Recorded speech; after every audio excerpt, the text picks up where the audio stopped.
മാനന്തവാടിയിൽ ഇറങ്ങിയ കാട്ടാന ചെരിഞ്ഞപ്പം ആളുകൾക്കൊരു വിഷമം ഉണ്ടായി. പക്ഷെ ഒരു വന്യജീവിയുടെ ആക്രമണത്തിൽ ഒരു മനുഷ്യൻ മരിക്കുമ്പോൾ ഉണ്ടാകാത്ത ഒരു തരം വിഷമവും തേങ്ങലും ഒക്കെ ഈ ആന ചെരിഞ്ഞപ്പം പല മേഖലയിൽ ഉള്ള ആളുകൾ പ്രകടിപ്പിക്കുന്നതായിട്ട് കണ്ടു.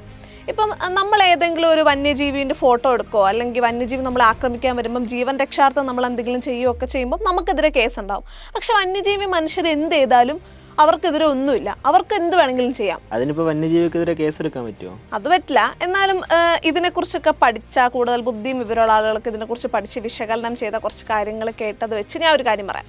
ഇതിൻ്റെയൊക്കെ പുറകിൽ കാർബൺ ഫണ്ടാണെങ്കിലോ? കാർബൺ ഫണ്ടോ? അതായത് പുറത്തുള്ള ഡെവലപ്ഡ് കൺട്രീസിൽ വലിയ വലിയ ഫാക്ടറികളൊക്കെ ഉണ്ടാവുമല്ലോ, ഒരുപാട് കാർബൺ എമിഷൻ ഒക്കെ നടക്കുന്നത്. അപ്പോൾ അവിടെയുള്ള കാലാവസ്ഥാ വ്യതിയാനങ്ങൾ അതല്ലെങ്കിൽ ചൂട് കൂടുന്നതൊക്കെ എന്താണെന്ന് അന്വേഷിച്ച് ചെല്ലുമ്പോൾ അവർക്ക് മനസ്സിലാവുന്ന ഓസോൺ പാളിയിൽ വിള്ളലാണ് ഇതിനൊക്കെ കാരണം. ഇതിനുള്ള പ്രധാന കാരണം ഈ കാർബൺ എമിഷൻ ആണല്ലോ. അപ്പോൾ അതിനുള്ളൊരു പോംവഴി എന്ന് പറയുന്നത് നല്ല വെള്ളം കിട്ടുന്ന അല്ലെങ്കിൽ ഫലഭൂയിഷ്ഠമായ മണ്ണുള്ള സ്ഥലങ്ങളിൽ മരങ്ങൾ വെച്ച് പിടിപ്പിച്ച് വനവൽക്കരണം നടത്തുക എന്നുള്ളതാണ്. അപ്പോൾ ഈ മരങ്ങൾ കാർബൺ ഡയോക്സൈഡ് വലിച്ചെടുത്ത് ഓക്സിജൻ പുറത്തേക്ക് വിടുമല്ലോ. അപ്പോൾ അതാണ് ഇതിനുള്ളൊരു പോംവഴി.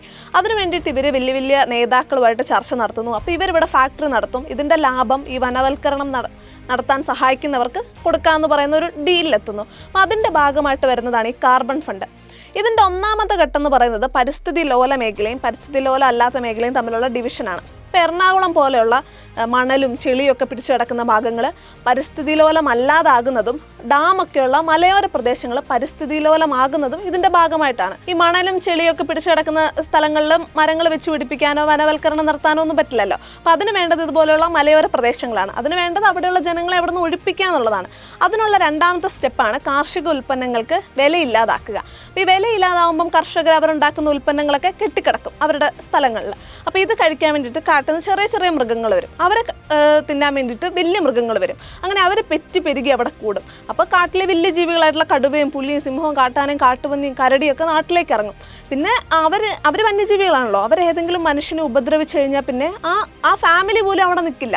പേടിച്ചിട്ട് എങ്ങനെയെങ്കിലും പെട്ടെന്ന് ഇവിടുന്ന് സ്ഥലം വിട്ട് പോകാനേ ചിന്തിക്കുള്ളൂ. അങ്ങനെ കുറേ ആളുകൾ ഇവിടുന്ന് ഒഴിഞ്ഞു കഴിയുമ്പം ഈ സ്ഥലം വനവൽക്കരണത്തിന് സജ്ജമാവും. അപ്പോൾ ഇവിടെ മരങ്ങൾ വെച്ച് പിടിപ്പിക്കുകയോ വനമാക്കി മാറ്റുകയോ ഒക്കെ ചെയ്യാം. അതുകൊണ്ടാണ് വന്യജീവികൾക്ക് വിലയുള്ളതും അവരെ തൊട്ട ചോദിക്കാൻ ആൾ വരുന്നതും മനുഷ്യർക്ക് വിലയില്ലാത്തതും.